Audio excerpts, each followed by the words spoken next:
নমস্কার, আমি বৈশাখী। শিল্প সাহিত্য বাই বৈশাখী চ্যানেলে সকল শ্রোতা বন্ধুদের স্বাগত জানাই। আজ আপনাদের বলবো গল্প দোসর। গল্প লেখা এবং গল্প পাঠে আমি বৈশাখী বিশ্বাস দেবনাথ। গল্পটি প্রাপ্তমনস্ক শ্রোতা বন্ধুদের জন্য। প্রথম থেকে শেষ পর্যন্ত শুনবেন। ভালো লাগলে অবশ্যই লাইক করবেন, কমেন্ট করবেন, শেয়ার করবেন এবং আপনাদের প্রিয় চ্যানেল শিল্প সাহিত্য বাই বৈশাখী সাবস্ক্রাইব করে বেল বাটন প্রেস করে পাশে থাকতে একদম ভুলবেন না। বন্ধুরা, শিল্প সাহিত্য বাই বৈশাখী এখন চলে এসেছে ইউটিউব মিউজিক পডকাস্টে। ইচ্ছে করলে আপনারা সেখান থেকেও গল্প শুনতে পারেন এবং আপনাদের ব্যক্তিগত মতামত আমার সঙ্গে শেয়ার করতে পারেন। আজ আপনাদের বলবো গল্প দোসর। গল্প লেখা এবং গল্প পাঠে আমি বৈশাখী বিশ্বাস দেবনাথ। গল্পটি প্রাপ্তবয়স্ক এবং প্রাপ্তমনস্ক শ্রোতা বন্ধুদের জন্যে। রিয়া যখন বাড়ি ফিরে আসে তখন রাত 1:30 বাজে। তার হৃদয় ভারাক্রান্ত, মনের মধ্যে এক ধরনের অস্থিরতা কাজ করছে। বাড়ির দরজায় দাঁড়িয়ে তার ভেতরে একটা চাপা উত্তেজনা।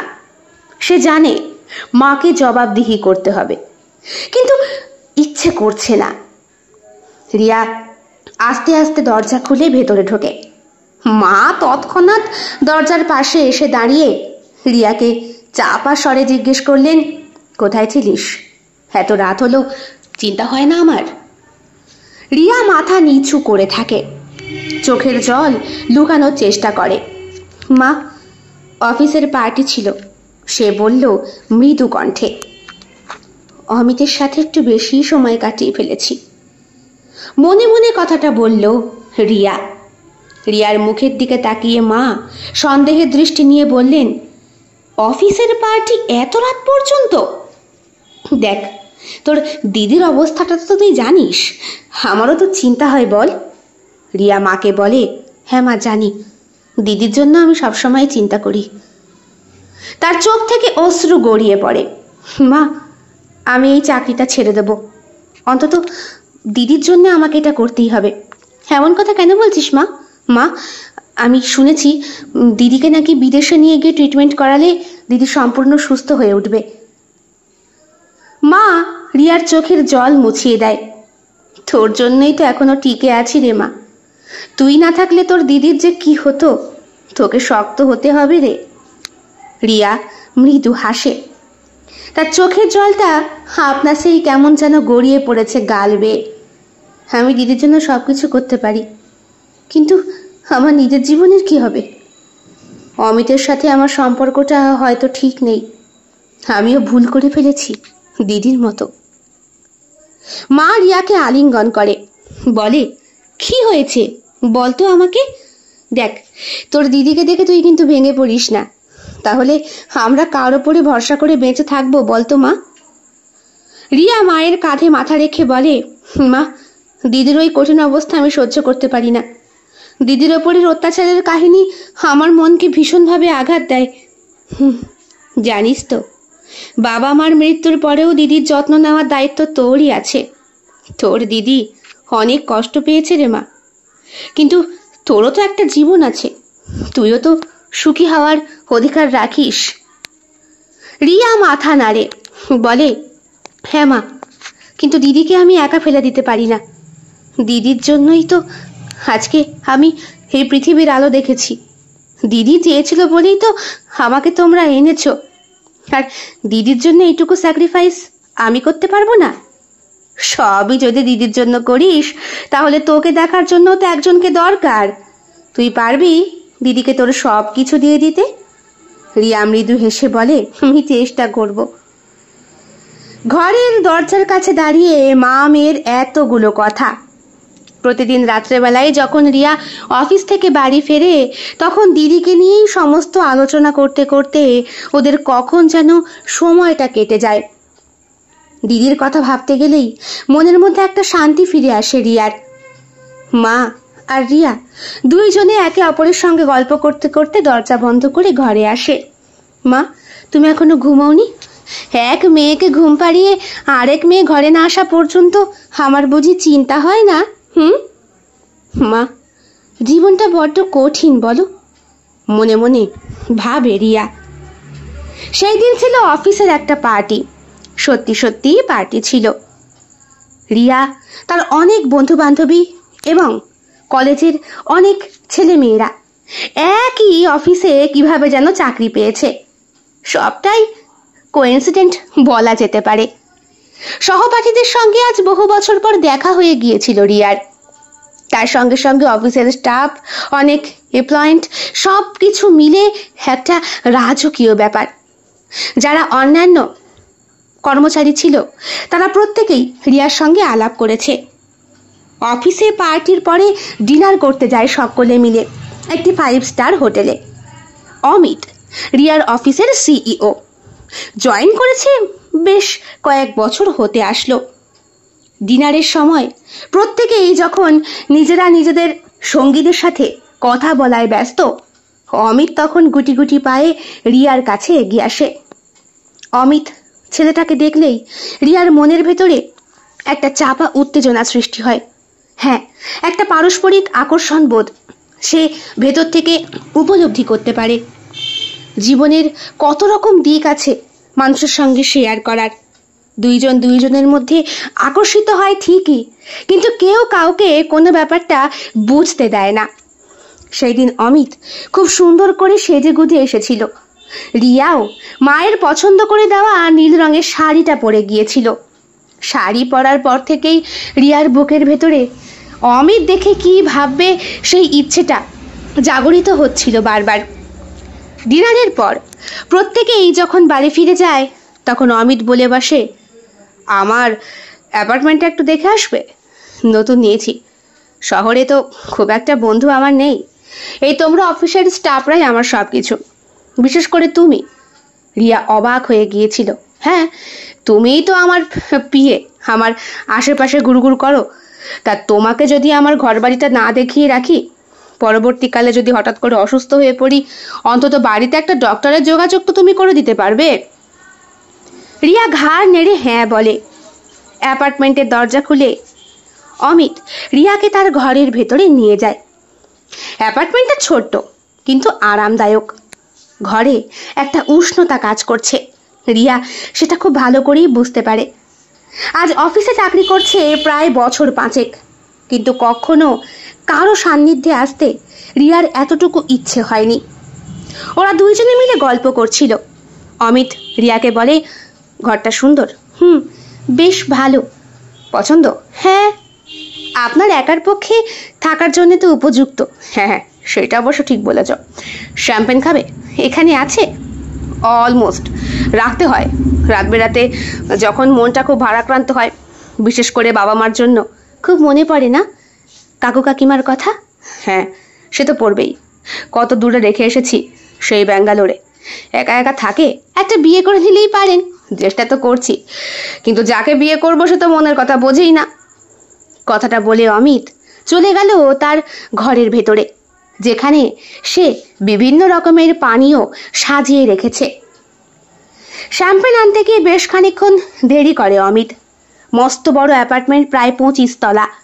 ওপরে দাঁড়িয়ে রয়েছে রিয়া। এইখান থেকে শহরের মৃদুমন্দ আলোগুলোকে দেখা যায়।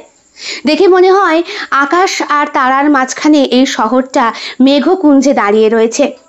সেইখানে টিম টিম করে তারার আলোর সঙ্গে সঙ্গে রাতের জোনাকি পোকাগুলো মিলেমিশে একাকার হয়ে গিয়েছে।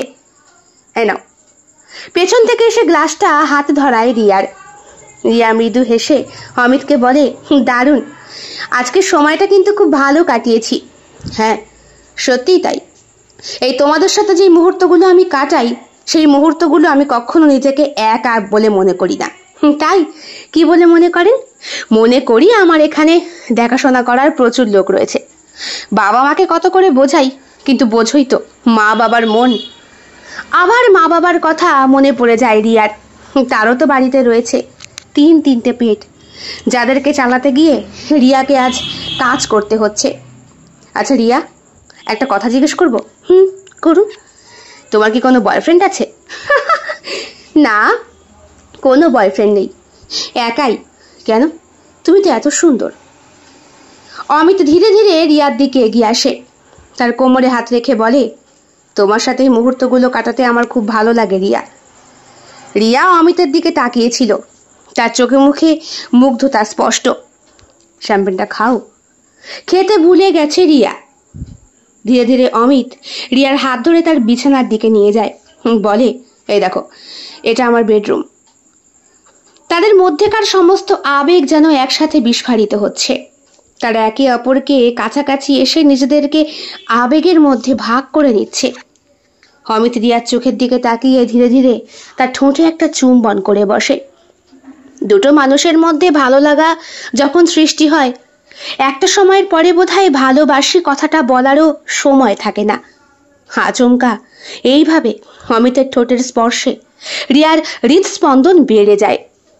রিয়া জড়িয়ে ধরে অমিতকে তার বাহুডোরের মধ্যে এবং গভীরভাবে চুম্বন করে তারা। অমিতের হাত রিয়ার কোমর বেয়ে ওপরে উঠে আসে, আর হৃদয়ের স্পন্দন যেন আরো দ্রুত বাড়ে। রিয়া শ্যাম্পেনের গ্লাসটা রাখে টেবিলের ওপরে। ধীরে ধীরে অমিতের হাত ধরে বিছানায় বসে পড়ে সে। অমিতও তার পাশে বসে হাত ধরে। একে অপরের প্রতি নিবিড়ভাবে অনুভব করে তারা। সময় যেন এই সময় থমকে গিয়েছে এসে। অমিতের স্পর্শে রিয়া শিহরিত হচ্ছিল। তাদের মধ্যে গভীর একটা সংযোগ অনুভূত হচ্ছে। তারা দুইজনেই নিজেদের আবেগ ও ভালোবাসা একে অপরের সঙ্গে ভাগ করে নিচ্ছে। রিয়া আর অমিত একে অপরের সমস্ত ভালোবাসা।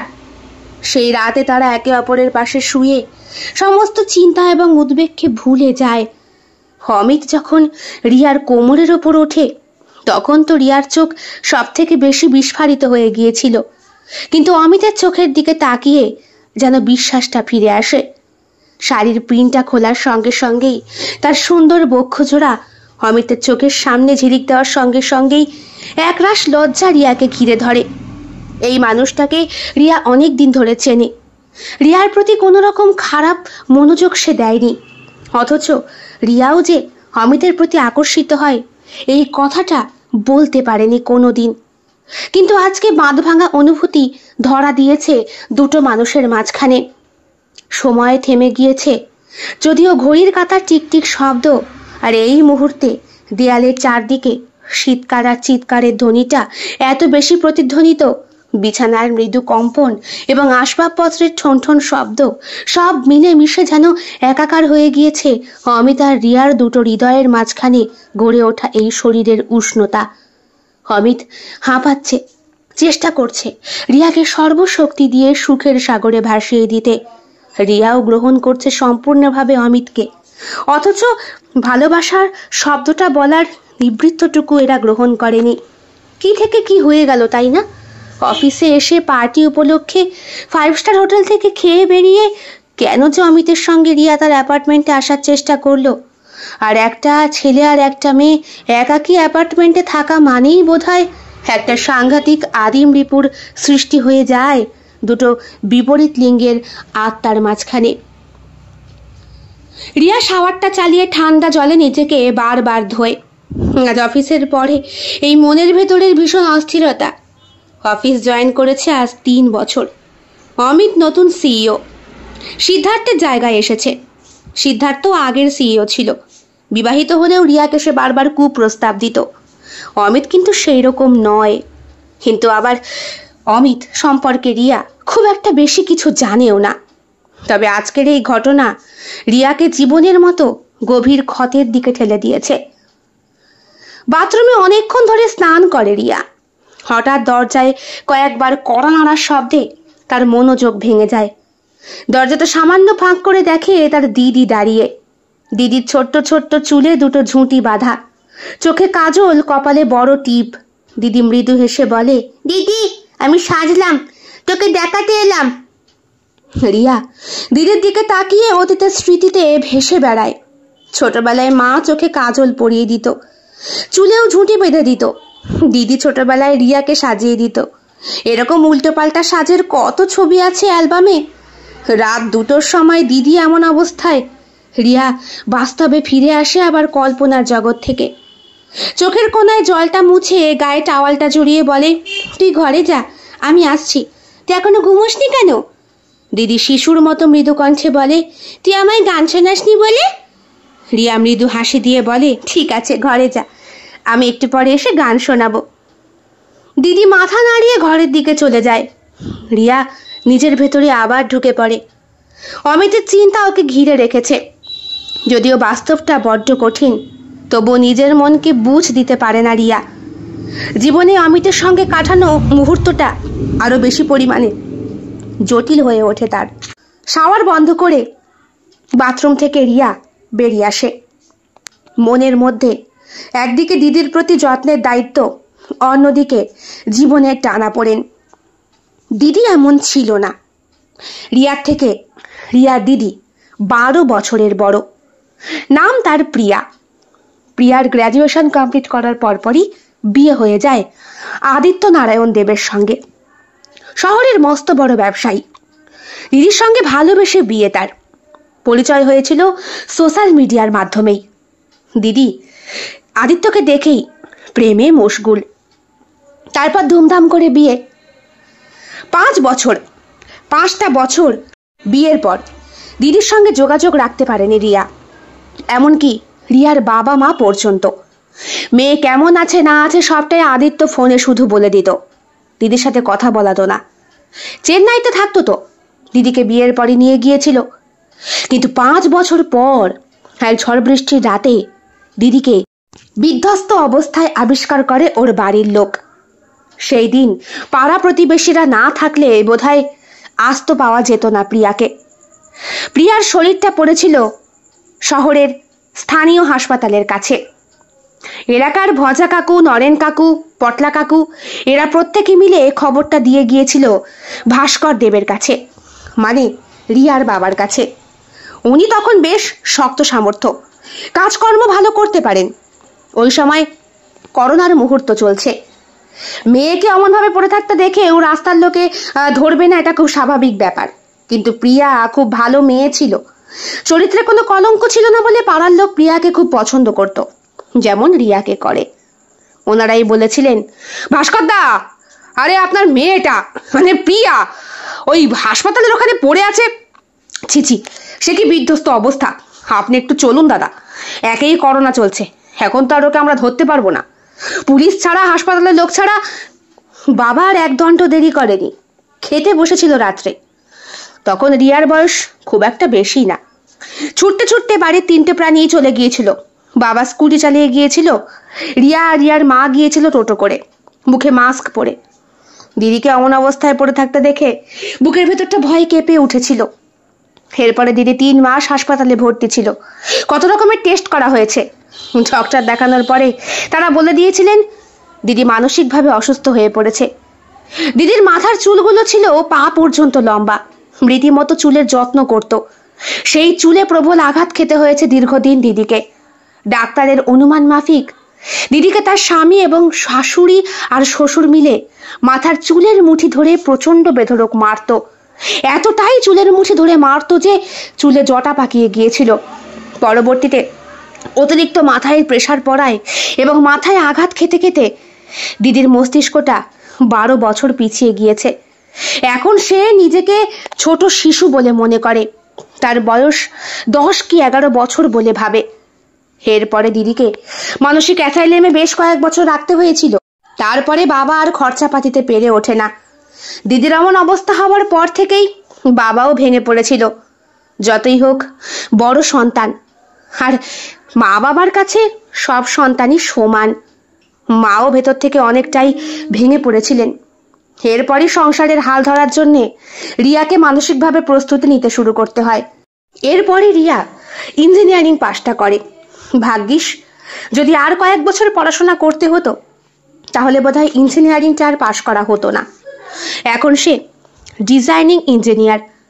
তার দেওয়া ডিজাইন বিভিন্ন জায়গায় প্রচণ্ড চড়া মূল্যে বিক্রি হয় এবং কোম্পানি থেকে পছন্দ হয় বলেই রিয়ার ইনক্রিমেন্ট খুব দ্রুত হচ্ছে। অমিতের সঙ্গে সঙ্গে সে এখন থাকতে পারে, আর কয়েক বছর খাটলে বোধহয় নতুন কোনো কোম্পানিতে তাকেও সিইও ডিপার্টমেন্টে পাঠানো হবে। রিয়ার আত্মবিশ্বাস তাকে আরো বেশি করে উন্নতির জগতে আগিয়ে দিয়েছে। অমিত স্যার যে ওকে একটু বেশি পছন্দ করে সেটা রিয়া খুব ভালো করেই জানে, কিন্তু আজকের এই জিনিসটা না হলেই বোধহয় ভালো হতো। অমিত ওকে প্রপোজ করেনি, অথচ কিভাবে যেন সবকিছু হয়ে গেল। রিয়ার দিদি অ্যাসাইলেমের পরে এইখানে এসে উঠেছে বাড়িতে। অ্যাসাইলেমে থাকাকালীন ওর অবস্থা আরো বেশি খারাপ হয়ে গিয়েছিল। রিয়া জানতে পেরেছিল ওর জামাইবাবু এবং শ্বশুরবাড়ির লোকেরাই শহরের ওই হাসপাতালের কাছে ফেলে রেখে গিয়েছিল ওকে। লাস্টবার যখন চুলের মুঠি ধরে দিদিকে মারে তখন দিদি ছিটকে পড়েছিল অনেকটা দূরে, মাথায় লেগেছিল, আর সেই কারণেই দিদির আরও বেশি ক্ষতি। বাবা চেয়েছিলেন পুলিশ কেস করতে, কিন্তু মা বারণ করে দিয়েছেন, বলেছিলেন মেয়ের যা ক্ষতি হওয়ার হয়ে গিয়েছে, আর দরকার নেই। এখন মেয়েটাকে সুস্থ করতে পারলে তবে আমি মরেও শান্তি পাই। মায়ের কথায় রিয়ার বুকের ভেতরটা বেজে উঠেছিল বারবার। এরপরে দিদি যখন রিয়াকে দেখেই দিদি সম্বোধন করলো, চিনতে পারলো প্রথম ওকে বাবা মার পরিবর্তে, তখন রিয়ার ভেতরে কর্তব্যটা আরো বেশি জেগে উঠেছিল। এই দিদি যখন মা বাবা থাকবে না তখন কে দেখবে তাকে? রাস্তার কুকুর শেয়ালে তো ছিঁড়ে খাওয়ার জন্য তৈরি, কিন্তু মেয়েটার দায়িত্ব নেবে কে? মানসিক দিক থেকে তো সম্পূর্ণ বিপর্যস্ত। সুতরাং রিয়া মনে মনে সিদ্ধান্ত নেয়, না, আমি স্যাক্রিফাইস করব, বিয়ে করব না। আমার দিদি ছোটবেলায় আমায় কত ভালোবেসে বড় করেছে, খাইয়ে দিয়েছে, স্নান করিয়ে দিয়েছে, সাজিয়ে দিয়েছে। সেই দিদি যখন এত অসুস্থ তখন দিদির জন্যই না হয় আমি বাঁচলাম। বিয়ে করে সংসার করে সন্তান উৎপাদন করা হয়তো আমার জীবনের মূল উদ্দেশ্য নয়। ঘরের ভেতর ঢোকে রিয়া, দেখে বাচ্চা মেয়ের মতো গুটসুটি মেরে রিয়ার খাটেই শুয়ে রয়েছে প্রিয়া, অর্থাৎ রিয়ার দিদি। এখন নিজেকে সে ছেলে মানুষ বলেই মনে করে। ভালো ডাক্তার দেখানো হচ্ছে। ডক্টর দিব্যেন্দু বলেছেন আরও ভালো চিকিৎসা যদি আমাদের এখানে থাকতো তাহলে তোমার দিদি সম্পূর্ণ সুস্থ হয়ে উঠত। এছাড়া কিছুটা ইনক্রিমেন্ট হয়েছে, যদিও বেশি প্রেশার ওর মাথায় দেওয়া যাবে না। দেখো না কিভাবে এখনো মাঝে মধ্যে মাথার চুলগুলোর জন্য কেঁদে কেঁদে ওঠে। খুব পছন্দ করতো তো। মানুষ শরীরের সৌন্দর্য খোয়ালে অনেকটাই ভেঙে পড়ে, সেখানে তোমার দিদি ওই সৌন্দর্যের মাধ্যমেই মার খেয়েছে প্রচন্ড। শুধু তো মানসিক দিক থেকে অত্যাচার না রিয়া, শারীরিকভাবে অত্যাচার করা হয়েছে। বোধহয় সেই সময়ও ওকে চুলের মুঠি ধরেই রিয়া এরপরে ডক্টর দিব্যেন্দুকে চুপ করিয়ে দিয়ে বলেছে, থাক আর বলবেন না ডক্টর, আমি আর নিতে পারছি না। দিদির পাশে শুয়ে দিদিকে গান গেয়ে ঘুম পাড়িয়ে দেয় রিয়া। নিজেরও চোখটা লেগে আসে। সকাল তো প্রায় হয়েই যাবে আর কয়েক ঘন্টা পর। ঘুম থেকে ওঠে, ঘুমটা ভাঙে মায়ের ডাকে, আর উঠেই হাতে ফোনটা নিয়ে দেখে 300-র ওপরে কল, আর তার সঙ্গে অনেকগুলো হোয়াটসঅ্যাপ, সবটাই অমিতের।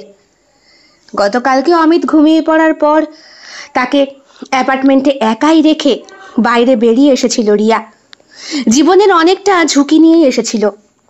এত অন্ধকারের মধ্যে শহরে একটা সুন্দরী মেয়ে রাস্তা দিয়ে আসাটাও সম্পূর্ণ সেভ না জেনেও অমিত বারবার বলে দিয়েছিল, তুমি কিন্তু আজকে আর বাড়ি যাবে না, আজকে সারা রাত তুমি আমার সঙ্গে থাকবে, আগামীকাল সকালবেলা আমি নিজে তোমায় বাড়ি পৌঁছে দেব, আর সব কথাও বলে আসবো।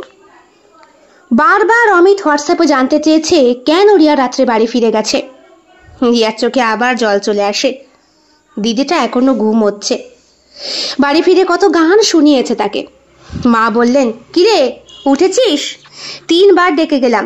বাবারে কি কুম্ভকর্ণের ঘুম যে ঘুমোস তোরা 2 বোন। সকাল সকাল রান্না করে নিয়েছি, বেরোবি তো? মা সকাল থেকেই ব্যস্ত থাকেন। বাড়িতে যেহেতু ইনকামের সোর্স এই একটি মানুষই, বাবা তো আর ভারী কাজ করতে পারে না, বয়সও হয়েছে। রিয়া উঠে বিছানায় বসে, মুখ হাত ধোয়, স্নানটাও সেরে নেয়। মা বললেন, কিরে আমাকে যে বললি আজকে একটু সকাল সকাল বেরোবি? শোন মা, তুই চাকরিটা ছেড়ে দেওয়ার সিদ্ধান্ত নিচ্ছিস সব বুঝলাম, কিন্তু সংসারটাকে টানতে পারবি তো? তুই হয়তো মনে মনে এখন ভাববি মা কি সব বলছে, মা বাবা কর্তব্য করেছে, পড়াশোনা করিয়েছে, চাকরি বাকরি করছি, এরপরেও মা আমাকে সংসারের ভার তুলে দিচ্ছে ঘাড়ের ওপরে। কি করব বল? আমার তো সত্যিই দায় তোর উপরে। তোর মতো মেয়েকে জন্ম দিয়েছিলাম বলেই না আর একটা মেয়েকে বাঁচিয়ে রাখতে পেরেছি, না হলে জমা পুঁজি যা ছিল সব তো তোর দিদির পেছনেই। বলে মা আবার কান্নাকাটি শুরু করে দিয়েছে। মা চুপ করো না মা, হ্যাঁ আমাকে তাড়াতাড়ি বেরোতে হবে। রিয়া জানে মা সারাদিন কাজ করে, ক্লান্ত হয়ে পড়ে, আর কথায় কথায় দিদির কথা মনে করে মা শুধু কান্না করে। মা বুঝতে পারে এক মেয়ের জন্য আরেকটা মেয়ের জীবনও শেষ হয়ে যাচ্ছে। খাবার খেতে খেতে রিয়ার চোখে বারবার অমিতের SMS গুলো ভেসে উঠছিল। মেসেজে লেখা রয়েছে, রিয়া তুমি হঠাৎ করে চলে গেলে কেন? আমাকে একা ফেলে যাওয়ার কোনো মানে হয়? তুমি জানো তো তোমার উপরে আমার সব থেকে বেশি অধিকার। রিয়া ফোনটা হাতে নেয়, অমিতকে কল করে। আর অমিত ফোন রিসিভ করেই একবার রিনেই, কি হলো? হ্যাঁ কি হলো? তুমি আমাকে না জানিয়ে হঠাৎ করে কেন চলে গেলে? চিৎকার করে ওঠে অমিত। রিয়া শান্ত স্বরে বলে, অমিত দেখো আমি বাড়িতে এসেছি। আসলে বাড়িতে ফিরে আসাটা আমার দায়িত্ব কর্তব্যের মধ্যে ছিল। আর তুমি আমার ওপরে অধিকার ফলাতে পারো না নিশ্চয়ই। অমিত কিছুক্ষণ চুপ করে থাকে, বলে, রিয়া আমি তোমায় ভালোবাসি, তুমি সেটা বোঝো না? রিয়া মৃদু কণ্ঠে বলে, অমিত ভালোবাসা আর অধিকার ফলানো এক নয়। আমি আমার পরিবারের জন্য সবকিছু করতে পারি, কিন্তু তোমায় আমার ওপরে অধিকার ফলানোর অধিকার আমি দিতে পারবো না। ফোন রেখে দেয় রিয়া। যাওয়ার আগে দিদির ঘরে ঢোকে। দিদি এখনো ঘুমোচ্ছে। মাথায় হাত বুলিয়ে বলে, দিদি অফিস যাচ্ছি, ফিরে এসে পার্কে ঘোরাতে নিয়ে যাব। ছোট্ট মেয়ের মতো হেসে উত্তর দেয় দিদি, বলে, ঠিক আছে তুই তাড়াতাড়ি আসবি। মাকে বিদায় জানিয়ে অফিসের উদ্দেশ্যে রওনা হয় রিয়া। মনটা ভারাক্রান্ত, কিন্তু সে জানে তাকে শক্ত থাকতে হবে। অফিসের কাজ, পরিবারের দায়িত্ব সব কিছু সামলে তাকে নিজের জীবনটাকেও সাজাতে হবে। তবে সবটাই কিন্তু দিদির সঙ্গেই। মনে মনে প্রতিজ্ঞা করে রিয়া, অমিতকে কোনো মতেই তার উপরে অধিকার ফলানোর সুযোগ দেওয়া যাবে না। অফিসে ঢুকতে একটু দেরি হয় তার। ট্রাফিক জ্যামে তার স্কুটিটা আটকে ছিল, হয়তো ইচ্ছে করেই খানিকক্ষণ দাঁড়িয়েও ছিল। অফিসে ঢোকার সঙ্গে সঙ্গেই উদ্ভ্রান্তের মতো অমিত এগিয়ে আসে। এক রাতের মধ্যে ফর্সা ছেলেটার চোখের তলায় কালি পড়ে গিয়েছে, উচ্চতাও যেন কমে গিয়েছে। ফ্রেঞ্চ কাট দাড়ির আড়ালে সুন্দর পরিপাটি পোশাক পরে আসা ছেলেটা আজকে সাধারণ গেঞ্জি প্যান্ট পরেই চলে এসেছে। রিয়া বুঝতে পারে অমিতের মনটা তোলপাড় করছে। নানা প্রশ্ন মিলেমিশে একাকার হয়ে গিয়েছে। দুটো প্রাপ্তবয়স্ক মানুষ একটা ঘরের মধ্যে একাকী কিভাবে সময় কাটাতে পারে রিয়া গতকাল রাতে উপলব্ধি করেছে।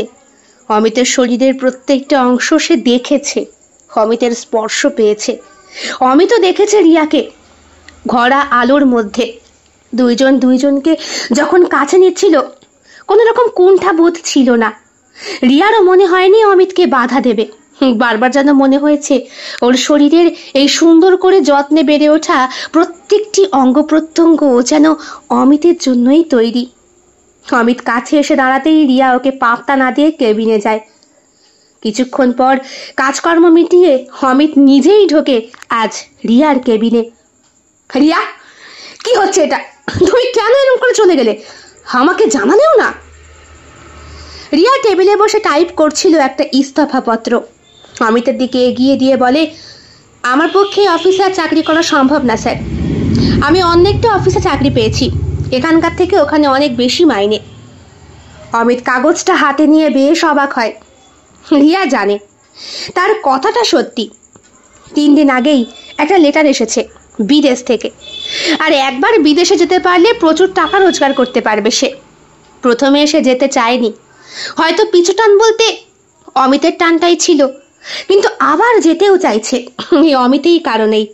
কারণ অমিত যেন ওর কাছে এখন আর একটা বোঝা হয়ে উঠছে। প্রথম দিকের ভালো লাগাটা চট করে এক রাতেই ভালোবাসায় পরিণত হয়ে গেছে। কিন্তু ভালোবাসলেই তো আর মানব জীবনের সব কর্ম শেষ হয় না। রিয়া জানে ওকে বাঁচতে হবে আর বাঁচিয়ে রাখতে হবে শিশুর মতো দিদিটাকে। অমিত বলে, এটা কি? তুমি অন্য অফিসে জয়েন করতে চাও? সেটা অফিসে আগে জানালে না? বলো, তুমি তো এগ্রিমেন্টে সাইন করেছো। এইভাবে তুমি অফিস ত্যাগ করতে পারো না, তোমার জেল হতে পারে। রিয়া অমিতের চোখে চোখ রাখতে পারে না, কারণ অমিতের জন্য তার চোখে অফুরন্ত ভালোবাসা। অমিতের থেকে চোখ দুটোকে আগলে রাখতে চায় সে। আর রিয়ার প্রতি আবেগে মগ্ন অমিতের এই চোখ। রিয়া বুঝতে পারে তাই ইচ্ছে করে এই ব্যাগ থেকে সানগ্লাসটা পরে নেয় সে। বলে, জেল খাটতে হয় খাটবো, কিন্তু এই অফিসে আমি আর চাকরি করতে পারবো না। এই অফিসের বস আমার পক্ষে আর খুব একটা উপযুক্ত নয়, মানে সুইটেবল নয় যাকে বলে। কি কি বলছো? তার মানে গতকালে যা হয়েছে তা? রিয়া দরজা খুলে বেরিয়ে যায়। অমিত তার হাত ধরে টানে, এক ঝটকায় তাকে বুকের কাছে নিয়ে আসে, এতটাই কাছাকাছি যে রিয়ার হৃদস্পন্দন সে নিজেই শুনতে পায়। কেন আমার কাছে এসেও তুমি ধরা দিচ্ছ না? কেন এমন করছো? আমি তো বলছি আমি তোমায় ভালোবাসি, আমি তোমায় বিয়ে করতে চাই। রিয়া চোখের দিকে তাকিয়ে বলে, কিন্তু আমি তো সেইভাবে আপনার সঙ্গে মিশিনি। জাস্ট আমরা গতকাল রাতে দুটো নরনারী আদিম রিপুতে মেতেছিলাম। অমিতের চোখে এক ধরনের হতাশা আর কষ্ট দেখা দেয়। রিয়া বলে, অমিত, তুমি আমাকে ভালোবাসো সেটা আমি বুঝি, কিন্তু আমার পরিবার আমার কাছে আগে, আর এই অফিসে আমি আর থাকতে পারবো না। অমিতের চোখে জল চলে আসে। তুমি পরিবারের জন্য আমাকে দূরে সরিয়ে দিচ্ছ রিয়া? আমি তো বলছি আমি তোমার পরিবারকে নিয়ে থাকবো, তাছাড়া তোমাকে আমি বিয়ে করতে চাই। আমি এই কথা তোমার বাবা মাকে জানাবো।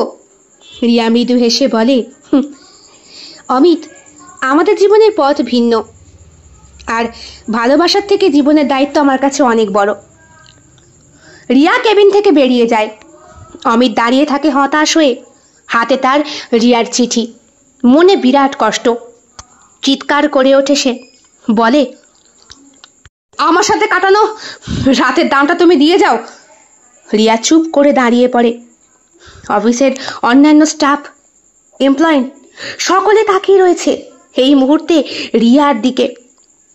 রিয়া শক্ত করে দরজা ধরে থাকে, তার সারা শরীরে রাগ অভিমান ছিটকে বেরোয়। ইচ্ছে করতে ছুটে গিয়ে অমিতের গালে ঠাঁটি একটা চড় মারতে। যদিও অমিত রিয়ার থেকে অনেকটাই বড়, তবুও রিয়ারও তো অধিকার আছে অমিতের ওপরে। অমিত নিজেই যায় এবং রিয়াকে আবার দুই বাহুর মধ্যেখানে আটকে নিয়ে বলে, কেন কেন এমন ছেলে মানুষই করছো?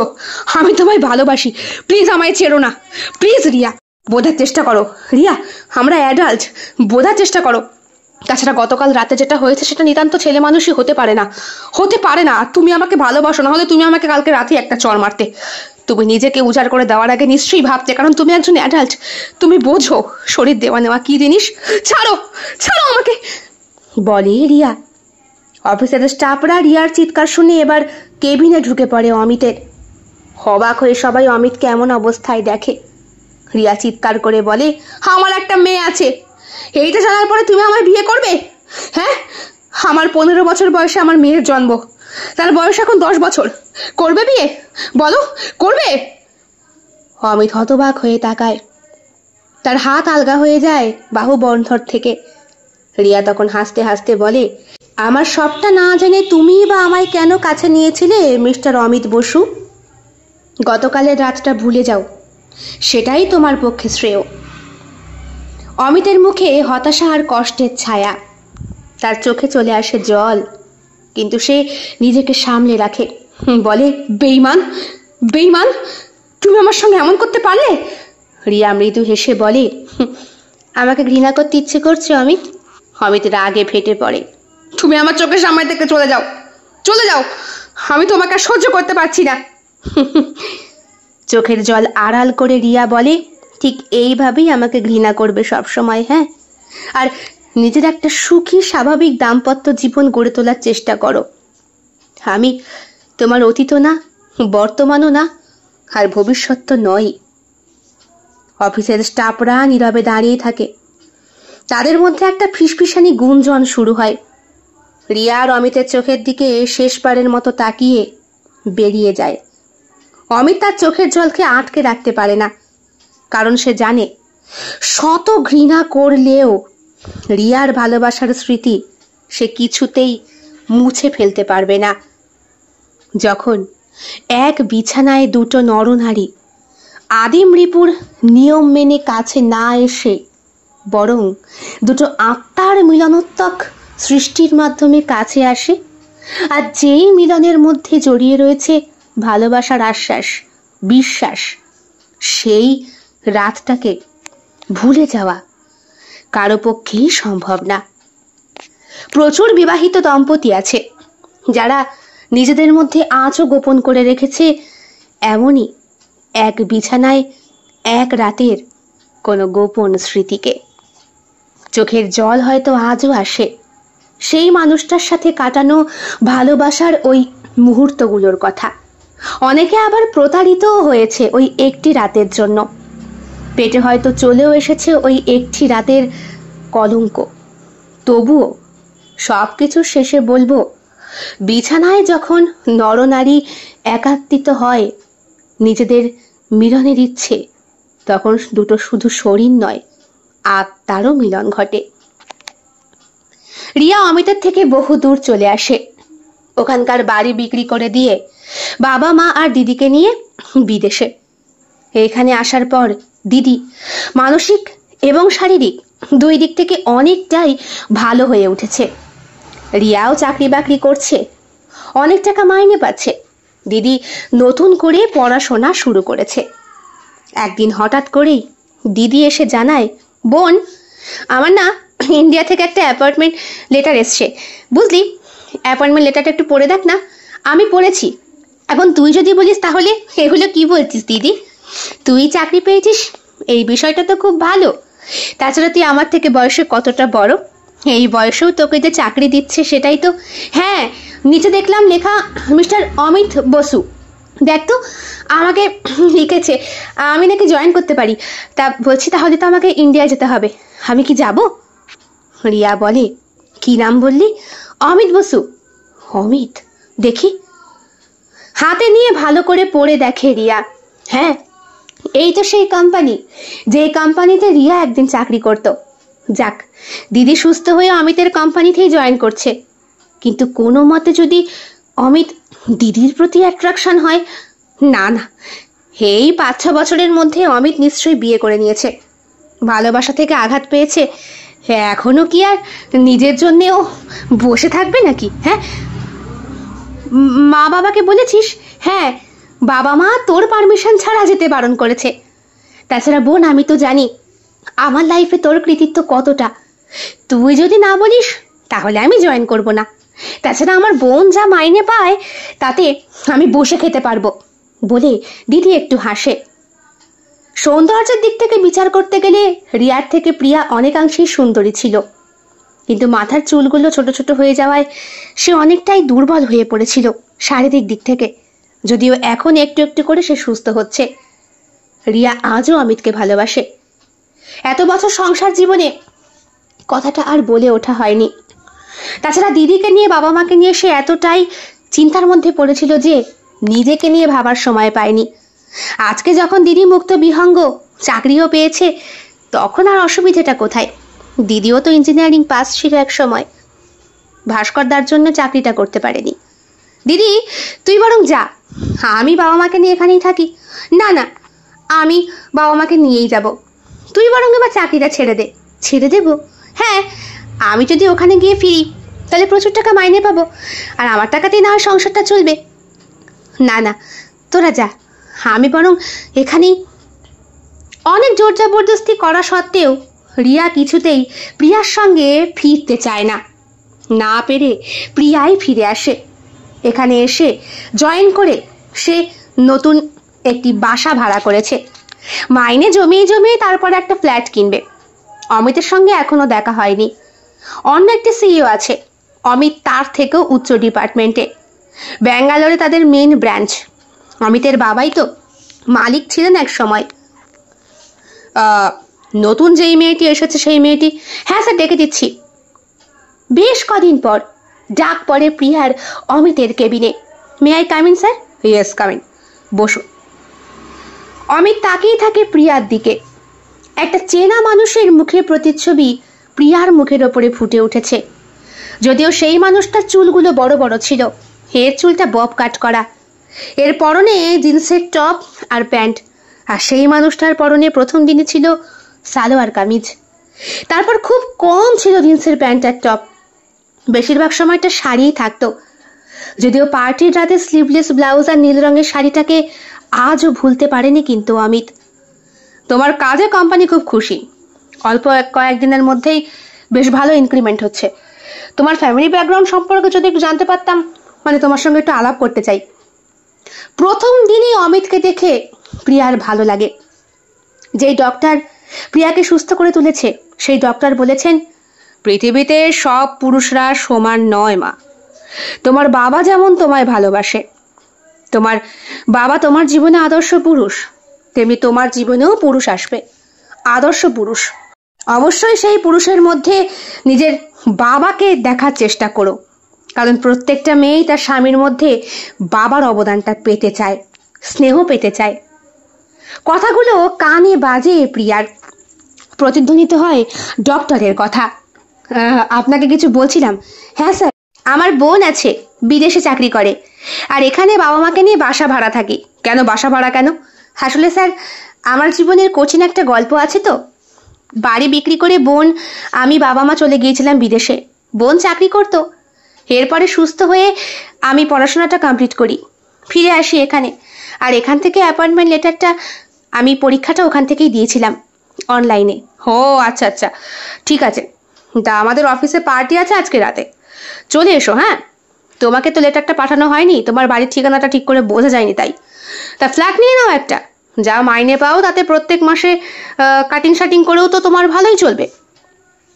অমিত ভীষণ ফ্র্যাঙ্কলি কথা বলে, বিশেষ করে রিয়ার সঙ্গে সেই ধোকাধারির পর আরো বেশি ফ্র্যাঙ্কলি হয়েছে সে।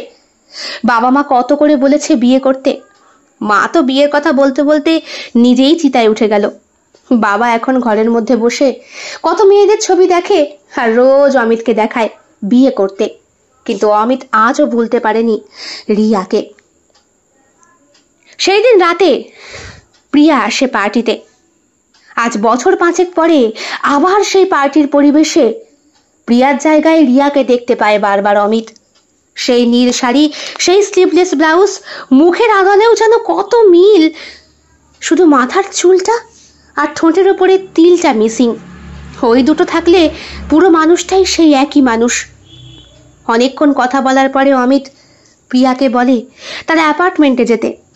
প্রিয়াও মুগ্ধ হয়ে অমিতের অ্যাপার্টমেন্টে যায়। তবে পুরুষ মানুষের স্পর্শ পেতে একটু ভয় হয় প্রিয়ার, বলা যায় না এও যদি নৃশংস হয়। যেইভাবে ওর স্বামী ভাস্কর চুলের মুঠি ধরে ওকে, না। কি হলো? Are you okay? হ্যাঁ স্যার। শ্যাম্পেন?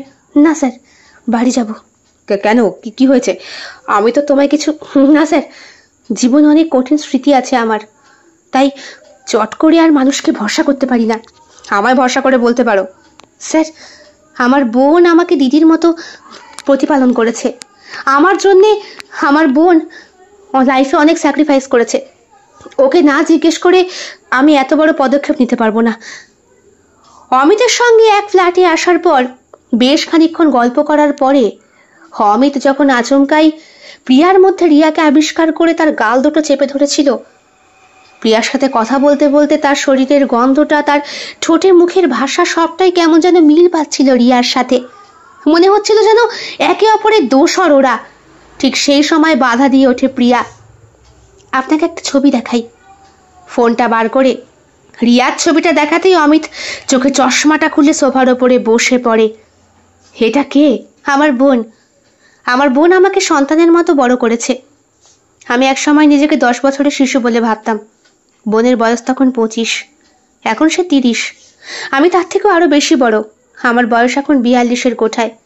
অথচ আপনাদের এই কোম্পানিতে 47 বছর বয়সেও চাকরি করা যায় বলে আপনি আমায় নিয়েছেন। আপনি হয়তো আমারই বয়সী, কিন্তু আমার বোনটা সর্বস্ব কেড়ে নিয়ে আমি সংসার বাঁধতে পারি না স্যার। আমি বিবাহিত ছিলাম, অনেক অত্যাচার সহ্য করেছি আমার স্বামীর কাছ থেকে। আমার বোন না থাকলে আমি জীবনে বেঁচে থাকতে পারতাম না। শহরে এসে আপনার সঙ্গে এত বড় পদক্ষেপ নেওয়ার আগে আর যাই হোক আমার বোনের পারমিশন আমাকে নিতে হবে। অমিত বলে, আর ইউ শিওর তুমি সেই 10 বছরের মেয়ে যার কথা বলে রিয়া আমার কাছ থেকে চলে গিয়েছিল? কি? অমিত সবটা খুলে জানায় প্রিয়াকে। প্রিয়ার চোখ থেকে টপ টপ করে জল পড়তে শুরু করে।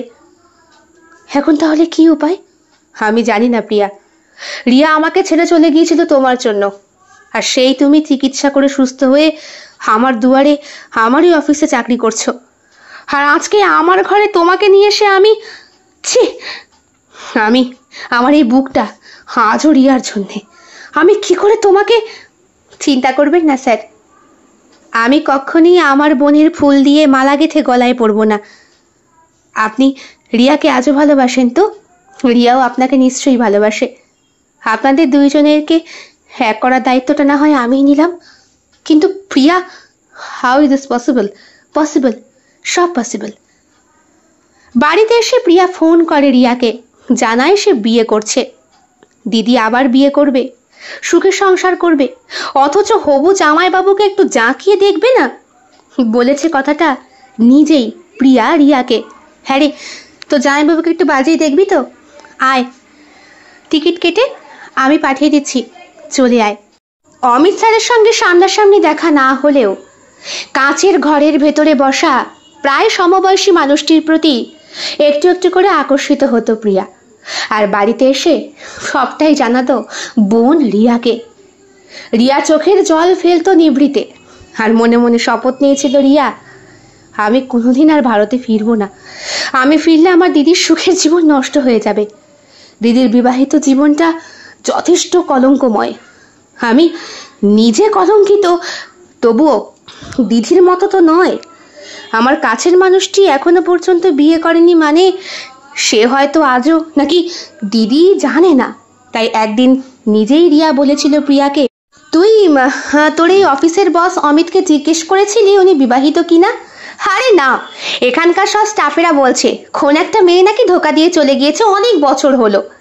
সেই থেকে বস আর বিয়ে থা করেনি। মাঝে মধ্যে এখন আসে, মা প্রায় দেখি কেমন একটা ঘোরের মধ্যে থাকে।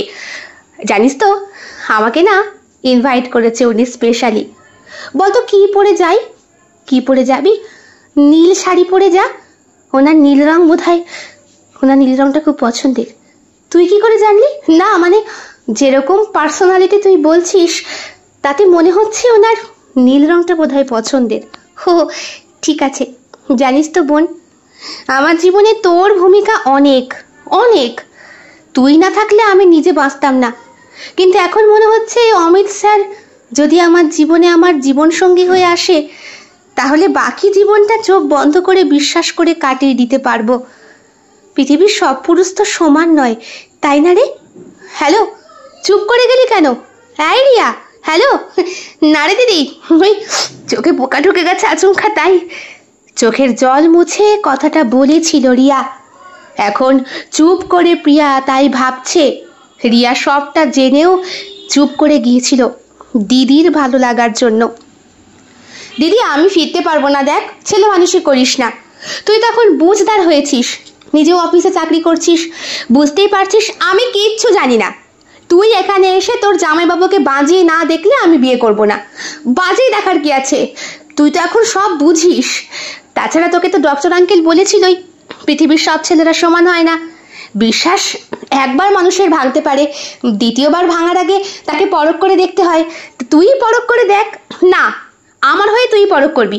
তুই কেমন বোন? হ্যাঁ, ভাস্কর আমার জীবনের কলঙ্ক। ওর সঙ্গে যখন ভালোবেসে বিয়ে করি তখন তুই নেহাত ছোট। যদি এখনকার মতো হতিস তাহলে ঠিক দেখতিস তো জামাইবাবুটা কেমন, দেখতিস না? সেটা তো দেখতাম দিদি, কিন্তু তুই বুঝতে পারছিস না কেন আমার পক্ষে যাওয়াটা সম্ভব না। কেন সম্ভব না? প্রবলেমটা কোথায়?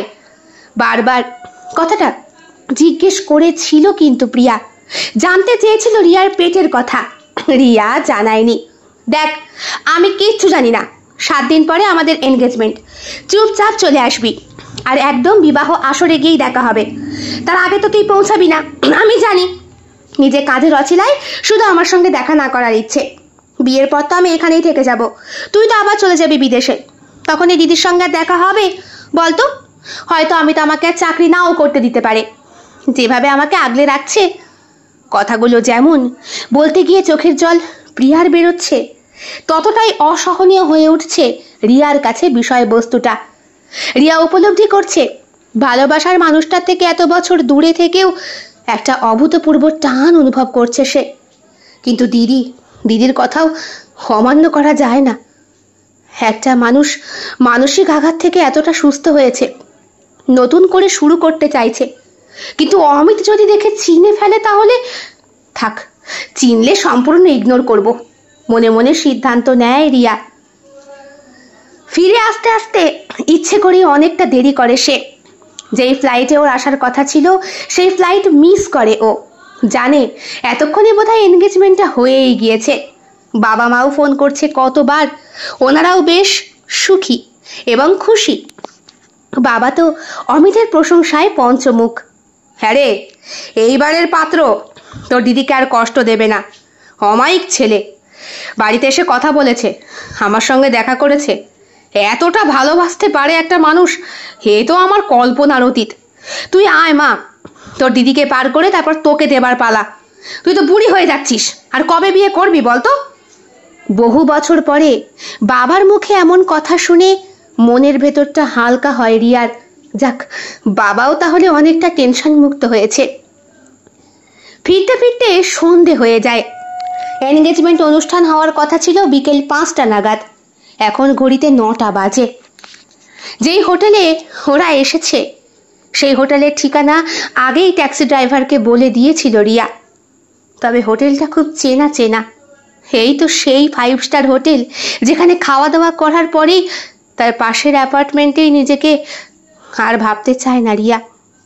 চোখে আজকে সানগ্লাস পরা, পরনে সাদা রঙের শাড়ি, জীবন থেকে সব রং ধুয়ে গিয়েছে তাই। মাথার চুলটা আর ছেড়ে রাখে না সে, কারণ কাছের মানুষটির সঙ্গে কাটানো সেই গভীর মুহূর্তে চুলের খোঁপাটা একটানে খুলে দিয়েছিল অমিত। ওর চুলের সুবাস নিতে বলেছিল, তোমাকে খোলা চুলে অমায়িক লাগে, সবসময় চুলটাকে ছেড়ে রাখবে। এই ছেড়ে রাখা চুলে আমি বেশি পাগল হই। আর যাতে কেউ পাগল না হয় সেই কারণে মাথার চুলটাকে আর ছাড়ে না ও। চোখে একটা হালকা পাওয়ারের চশমা এখন জুটেছে। হোটেলে ঢুকেই যেই রুমে ওদের যাওয়ার কথা সেই রুমের ঠিকানা বলতেই স্টাফ ওকে দেখিয়ে দেয়। আমি কি দেরি করে ফেললাম? সবাই কি চলে গিয়েছে? ভাবতে ভাবতেই নিজের চেনা সেই ঘরটার কাছে এগিয়ে যায় রিয়া। এই হোটেলের এই রুমটাতেই খাওয়া দাওয়া করেছিল ওরা। কলিং বেল বাজার সঙ্গে সঙ্গেই দরজাটা খোলা সেটা বুঝতে পারে। হয়তো ভেতরে অনেক লোক আছে, কিন্তু ঘরে ঢুকেই সারা ঘরে মোমবাতির আলো দেখে রিয়ার বুকের ভেতরটা ধক করে ওঠে। কেউ আছে? Excuse me. ঘরের পেছন থেকে দরজাটা লক হয়ে যায়। পেছন ঘুরে রিয়া দেখে অমিত ওর মুখোমুখি। এত বছর পর ফিরে আসার জন্যে অনেক ধন্যবাদ। আপনি আপনি কে? আর নাটক করো না, এইবার তো ধরা দাও। সবটা জানে প্রিয়া, তোমার আমার সম্পর্কের কথা। রিয়া চুপ করে ওর মুখের দিকে তাকিয়ে থাকে। আমি সব বলেছি, প্রিয়াও সবটা জেনেছে। ইনফ্যাক্ট তোমার বাবা মা ওনারাও আমাদের সম্পর্ক মানতে রাজি। প্রিয়াই তো চাল খাটিয়ে তোমাকে এখানে এনে। অমিত, তুমি এগুলো কি বলছো? আমার দিদি মানসিকভাবে অসুস্থ ছিল, তুমি তো। আমি জানতাম, আমি সবটাই জানি, আগে বুঝতে পারিনি। তোমার দিদিকে অফিসে জয়েন করার পর থেকেই লক্ষ্য করতাম, কেমন যেন তোমাকে খুঁজে পেতাম আশেপাশে। কিন্তু অফিস পার্টির মিটিংয়ের পরে যখন প্রিয়াই আমায় সবটা বলল, তখন বুঝতে পারলাম এই 10 বছরের মেয়ের জন্যই তুমি আমাকে ছেড়েছিলে। আর তোমার মতো একটা ভালো মানুষকে সারা জীবনের মতো কাছে না পেলে আমি কি মিস করবো বলো তো রিয়া? হ্যাঁ, তোমাকে আমার চাই, তোমাকেই আমার চাই। রিয়া জড়িয়ে ধরে অমিতকে। আমার দিদির কোনো কুণ্ঠা হবে না তো? বহু বছর আমি তোমাকে পেতে চেয়েছি অমিত, বিশ্বাস করো, কিন্তু কর্তব্য একদিকে আর ভালোবাসা আরেকদিকে। তাই কিন্তু দিদি, দিদি কোথায়? দিদি কোথায়? কেন সে তোমায় ফোন করেনি? না, সে আমাকে লাস্ট ফোন করে বললো এখানেই আসতে। আমি তো তাই। সেটাই তো আমাদের প্ল্যানের অংশ ছিল। সে তো বলেছে তোমার বাবা মাকে নিয়ে নিচে অপেক্ষা করবে। চলো তাহলে নিচে গিয়েই না হয় দেখি। কত বছর পর আবার সেই তো কাছে এলে। বললেই হতো সেই দিন অসুস্থ দিদির কথা, তাহলে আর এত কিছু করতে হতো না। দুইজনে মিলে একসাথেই না হয় প্রিয়াকে সুস্থ করতাম, ওর মধ্যেই না হয় নিজেদের সন্তানকে দেখতাম। বিশ্বাস করো অমিত, আমি বলতে চেয়েছিলাম কিন্তু বলতে পারিনি, কারণ দিদির দেখভাল করাটা আমার কাছে তখন বোঝার মতো ছিল। ও আমাকে ছাড়া বাঁচবে না, আর আমিও ওকে ছাড়া বাঁচবো না।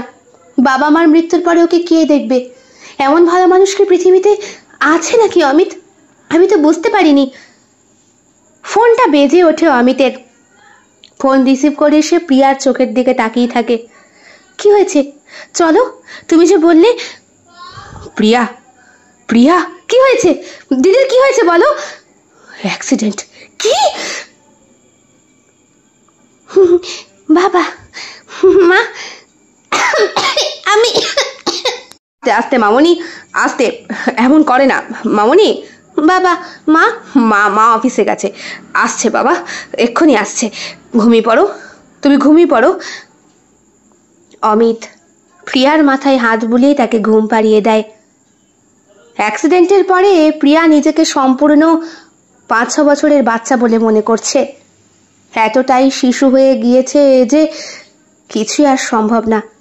ডক্টর বলে দিয়েছে, একবার আঘাত পেয়ে সুস্থ হওয়ার পরে আবার আঘাত পেলে সেই মানুষকে সুস্থ করা খুবই কষ্টকর ব্যাপার। বিদেশে নিয়ে যাওয়া হয়েছিল, কিন্তু সেখানেও 2 বছর ট্রিটমেন্ট করেও প্রিয়া সুস্থ হয়নি। একাই থাকে একটা ঘরে, সারা ঘরে এই খেলনা পুতুল সাজানো। কোলে করে নিয়ে আদর করে, দুধ খাওয়ায়, দেখে বসে বসে অমিত আর রিয়া। ওরা দাম্পত্য জীবনে সুখী হয়েছে, কিন্তু দিদির জন্যে অ্যাক্সিডেন্টের খবর পাওয়ার পরই বাবা হার্ট অ্যাটাকে মারা যায়। মা এখনো পর্যন্ত পক্ষাঘাতে রয়েছে, বিছানায় শুয়ে শুয়ে শুধু চোখের জল ফেলে। কিন্তু দিদির প্রতি কর্তব্যটা কিছুতেই নিজে পিছু করতে পারেনি রিয়া। তাই তো অফিস আর সংসার সামলিয়ে অমিত আর রিয়া এখন প্রিয়াকে মানুষ করতে ব্যস্ত। যদিও রিয়ার গর্ভে আগন্তুক একজন আসছে, তাকে নিয়ে মাঝে মধ্যে ভয় হয় অমিতের। যদি হিংসা করে, বাচ্চাদের মধ্যে তো হিংসা জন্মায়, বাবা মা ভালোবাসা ভাগ করে দেবে বলে, তার উপরে প্রিয়া মানসিক দিক থেকে অসুস্থ।